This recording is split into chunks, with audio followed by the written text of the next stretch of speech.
Pemirsa, pelampiasan dendam kerap dijadikan sebagai dalih seseorang melakukan kekerasan. Bukannya masalah terselesaikan, luapan emosinya berpotensi menimbulkan perkara baru.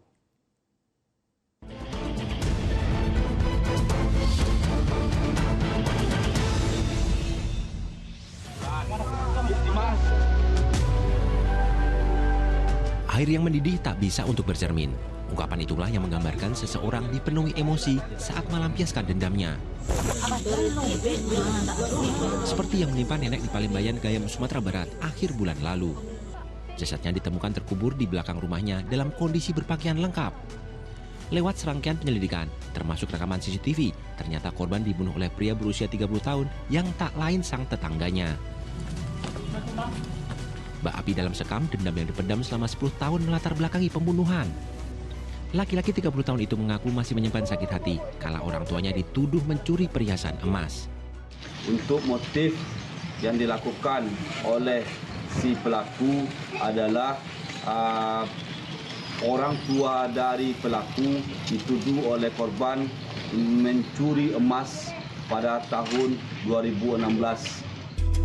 Beda lagi yang menimpa seorang pria 54 tahun, warga perumahan Bumi Sani Permai, Tambun Selatan, Bekasi. Hendak berangkat salat subuh, ia disiram air keras hingga alami luka bakar di sekujur tubuh. Belakangan terungkap penyiraman dilakukan oleh 2 orang atas perintah seseorang untuk melampiaskan dendam. Ketiganya pun telah ditangkap polisi termasuk otak kejahatan yang mengiming-imingi uang 9 juta rupiah kepada 2 pelaku. Ada nggak tali bang biar kita ikat bang? Tali. Beda lagi yang terjadi di Bengkalis, Riau.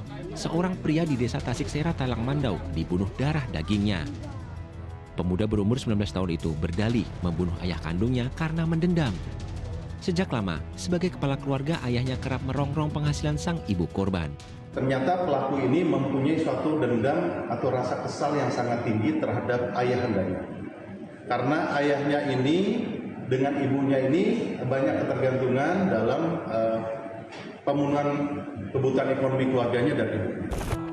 Ya, melampiaskan dendam dengan kekerasan acap kali digunakan sebagai alasan pembenaran bagi seseorang. Padahal, tindakan itu justru bikin jauh dari rasa tenang dan bahkan bikin masalah tambah runyam.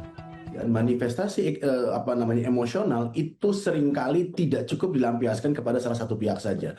Ya, saat kemudian korban utama sudah dihabiskan nyawanya, maka mereka akan menjadikan orang-orang yang berada di circle tersebut sebagai target atau kemudian upaya untuk pelampiasan secara emosional berikutnya. Yang kedua adalah upaya penghapusan jejak atau kemudian saksi mata yang seringkali berada di lingkungan sekitar, bahkan kemudian berada di rumah atau kemudian di tempat-tempat yang memang menjadi ranah tempat tinggal korban, itu menjadi potensial saat mereka dalam proses penelusuran itu mudah untuk dikenali.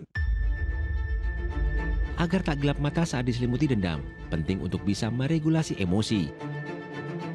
Perlulah untuk belajar emotional literacy namanya. Jadi literasi emosi. Dia harus kenal dulu sama perasaan dia seperti apa. Ya nggak apa-apa kalau marah, nggak apa-apa kalau sedih. Yang nggak boleh adalah tindakannya ya. Jadi jangan sampai marah terus kemudian tindakannya nyakitin orang. Misalnya saya nggak suka kalau Anda gitu ya marah kepada saya karena ini menyakiti saya. Nah, kalimat-kalimat seperti tadi itu lebih baik dibandingkan dengan tindakan secara fisik ya. Meluapkan dendam dengan cara-cara keji bukanlah solusi. Berdamailah dengan masa lalu agar bisa melangkah di masa depan dengan lebih tenang. Tim MTech Media melaporkan.